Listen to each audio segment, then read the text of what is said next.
हज़रात अस्सलामु अलैकुम। इमाम रज़ा अलैहिस्सलाम की वलीअहदी सियासी थी या खुलूस दिल से थी, और इसकी पेशकश मामून ने खुलूस दिल से किया था या सियासी मकसद को हासिल करने के लिए किया था। इसके सिलसिले में मैंने आयतुल्लाह अली ख़ामेनी के नज़रियात को पिछली वीडियो में पेश किया। आज मैं इसके सिलसिले में सुन्नी उलमा की क्या नज़रिए हैं वो पेश कर रहा हूँ। इस सिलसिले में मेरे सामने ये एक किताब है जिसका नाम है हज़रत इमाम रज़ा अहले सुन्नत की रवायात में। इसके मौलिफ़ मोहम्मद मोहसिन तबसी और मुतरजिम सैयद सिब्ते हैदर ज़ैदी हैं। ये है किताब।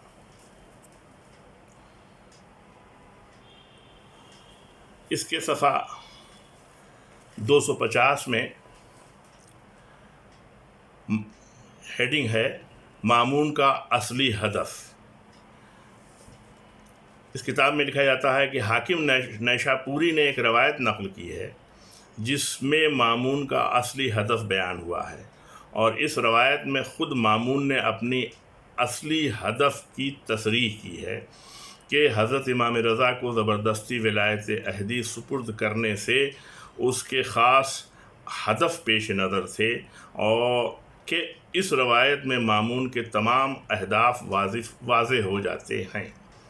जिस वक्त शहर मुर्द में हज़रत इमाम रज़ा की करामत और मानवी शख्सियत अपने कमाल पर पहुँचती है तो बनी अब्बास की जानिब से अंदरूनी तौर पर मामून पे बहुत ज़्यादा दबाव पड़ने लगता है। तब वह अपने मुखालिफिन और मुतरज़ीन पर जवाब की सूरत में अपने अहदाफ को पेश करता है और फाश करता है, और अपने राज व असरार के पहले से तयशुदा पर्दे को उठाता है। लिहाजा मामून कहता है, अब मामून की ज़बानी है ये कोट, ये शख्स हमसे छुपा कर ख़ामोशी से लोगों को अपनी तरफ दावत देता था। हमने चाहा कि इसको अपना वलीअहद बना लें ताकि अगर ये लोगों को दावत दे तो वो दावत हमारे लिए हो, उसके दोस्त तो दुश्मन को पहचान लें और हुकूमत हमारे ही हाथ में रहे।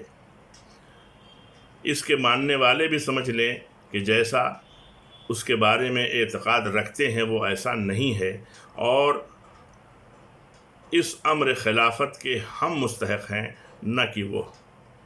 हमको डर था कि अगर उसको इसी हालत में छोड़ देंगे और अब जो काम अंजाम देना था चाहते थे अंजाम दे चुके, लेकिन हमसे गलती हो गई और उसको बुलंदी बहुत वो उरूज मिल गया। यहाँ इस बुलंदी और उरूज से मुराद इमाम रज़ा अलैहिस्सलाम की बुलंदी और उरूज है। इस शोहरत में हमारा हाथ रहा कि जिससे हमने अपना बहुत नुकसान किया, बस उसके मामले में अब सुस्ती व काहली से कोई फ़ायदा नहीं है, लेकिन हम फ़ौरन उसको कत्ल नहीं कर सकते। इमाम रज़ा अलैहिस्सलाम के लिए वो कहता है, बल्कि थोड़ा थोड़ा और कम कम उसको कत्ल करेंगे, उसकी मौक़ियत को गिराएंगे, इज़्ज़त व आबरू कम करेंगे, ताकि लोगों के सामने ये साबित कर दें कि वह विलायत अहदी के काबिल नहीं है, और फिर आहिस्ता आहिस्ता उसको बिल्कुल ही ख़त्म कर देंगे। इस इबारत को पढ़ने के बाद जो नतीजे अख़ज़ होते हैं वो फ़ाज़िल मौलिफ़ ने जो लिखा है वो मैं आपके सामने पेश कर रहा हूँ। वो तहरीर फरमाते हैं कि ये वाक़या मामून की अंदरूनी हालात और हकीकी अहदाफ को बयान कर रहा है, और उन्होंने वो 5 अहदाफ उसके पेश किए हैं।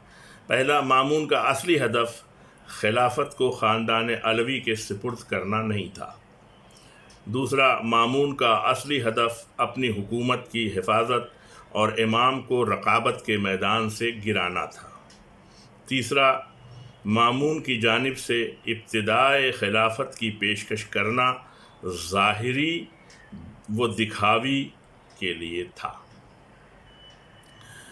चौथा, हज़रत इमाम रज़ा को ज़बरदस्ती विलायत अहदी सुपुर्द करने का मकसद अपनी खिलाफत को मशरूइयत बख्शना था کہ علویوں و شیعوں کے قیام کو روکا جا سکے۔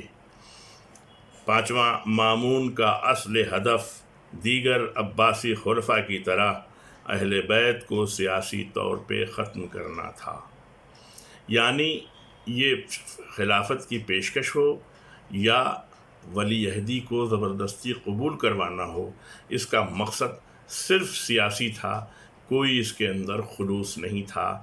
اللہ اور امام کی شہادت کا ذمہ دار بھی اس عبارت سے مامون رشید ہی ثابت ہوتا ہے، جبکہ علامہ شبلی نعمانی نے المامون میں یہ لکھا ہے کہ اس کا کوئی ثبوت نہیں ہے۔ شیعہ حضرات کہتے ہیں کہ مامون نے آپ کو زہر دیا، مگر اس عبارت کو پڑھنے کے بعد جو حاکم نیشاپوری نے اپنی کتاب میں لکھا ہے، یہ بات ثابت ہو جاتی ہے کہ مامون ہی اصل میں امام رضا علیہ السلام کا قاتل ہے۔ سلام علیکم۔